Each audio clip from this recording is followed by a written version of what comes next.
नमस्कार। जय श्री कृष्ण। कथा संग्रह विजय लक्ष्मी चैनल में आप सबका स्वागत है। श्री गणेशाय नमः। ओम गुरुवे नमः। गुरु मंत्र देवता नमः। श्री सीतारामचंद्राभ्याम नमः। ओम विष्णु पंचायतन देवताभ्यो नमः। सर्वेभ्यो देवेभ्यो नमः। श्री हनुमान जी महाराज की जय। श्री वाल्मीकि मुनि की जय।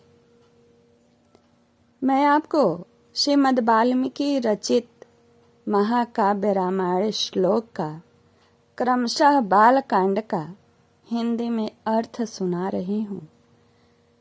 एकादशः सर्ग तक मैंने सुनाया है। आज मैं आपको द्वादशः सर्ग सुनाऊंगी। इस सर्ग में राजा का ऋषियों से यज्ञ कराने के लिए प्रस्ताव, ऋषियों का राजा को और राजा का मंत्रियों को यज्ञ की आवश्यक तैयारी करने के लिए आदेश देना।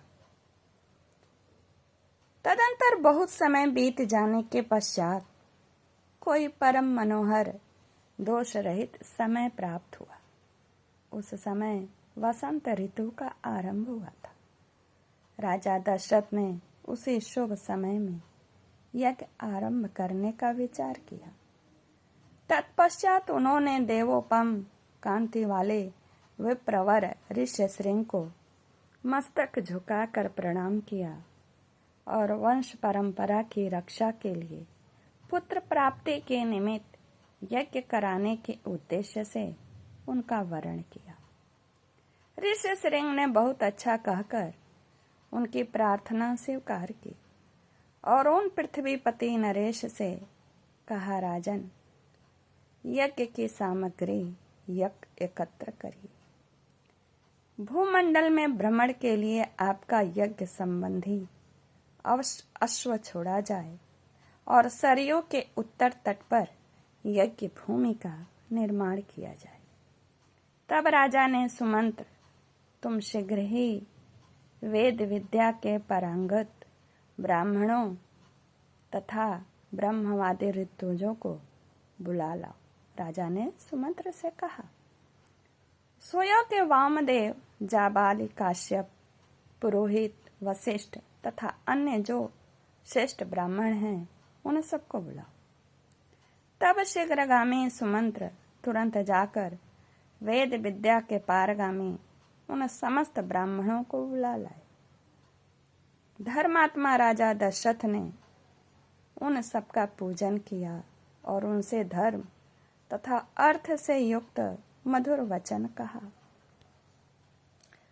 महर्षियों, मैं पुत्र के लिए निरंतर संतप्त रहता हूँ। उसके बिना इस राज्य आदि से मुझे सुख नहीं मिलता।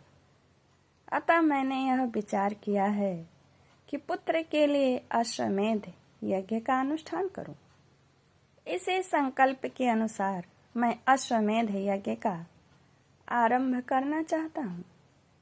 मुझे विश्वास है कि ऋषि पुत्र ऋष्यशृंग के प्रभाव से मैं अपने संपूर्ण कामनाओं को प्राप्त कर लूंगा। राजा दशरथ के मुख से निकले हुए इस वचन की वशिष्ठ आदि सब ब्राह्मणों ने साधु साधु कहकर बड़ी सराहना की। इसके बाद ऋष्यशृंग आदि सब महर्षियों ने उस समय राजा दशरथ से पुनः यह बात कही, महाराज, यज्ञ सामग्री का संग्रह किया जाए, यज्ञ संबंधी अश्व छोड़ा जाए तथा सरयू के उत्तर तट पर यज्ञ भूमि का निर्माण किया जाए। तुम यज्ञ द्वारा सर्वथा 4 अमित पराक्रमी पुत्र प्राप्त करोगे, क्योंकि पुत्र के लिए तुम्हारे मन में ऐसे धार्मिक विचार का उदय हुआ है। ब्राह्मणों की यह बात सुनकर राजा को बड़ी प्रसन्नता हुई। उन्होंने बड़े हर्ष के साथ अपने मंत्रियों से यह शुभ अक्षरों वाली बात कही। गुरुजनों की आज्ञा के अनुसार तुम लोग शीघ्र ही मेरे लिए यज्ञ की सामग्री जुटा दो। शक्तिशाली वीरों के संरक्षण में याज्ञीय अश्व छोड़ा जाए और उसके साथ प्रधान ऋत्विज भी रहें। सरयू के उत्तर तट पर यज्ञ भूमि का निर्माण हो। शास्त्रोक्त विधि के अनुसार क्रमशः शांति कर्म, पुण्यहा वाचन आदि का विस्तार पूर्वक अनुष्ठान किया जाए, जिससे विघ्नों का निवारण हो। यदि इस श्रेष्ठ यज्ञ में कष्टप्रद अपराध बन जाने का भय न हो तो भी सभी राजा इसका संपादन कर सकते हैं, परंतु ऐसा होना कठिन है, क्योंकि ये विद्वान ब्रह्म राक्षस यज्ञ में विघ्न डालने के लिए क्षुद्र ढूंढा करते हैं। विधिहीन यज्ञ का अनुष्ठान करने वाला यजमान तत्काल नष्ट हो जाता है।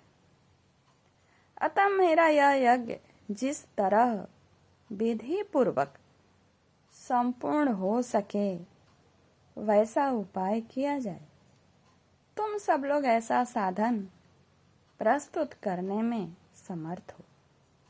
तब बहुत अच्छा कहकर सभी मंत्रियों ने राजराजेश्वर दशरथ के उस कथन का आदर किया और उनकी आज्ञा के अनुसार सारी व्यवस्था की।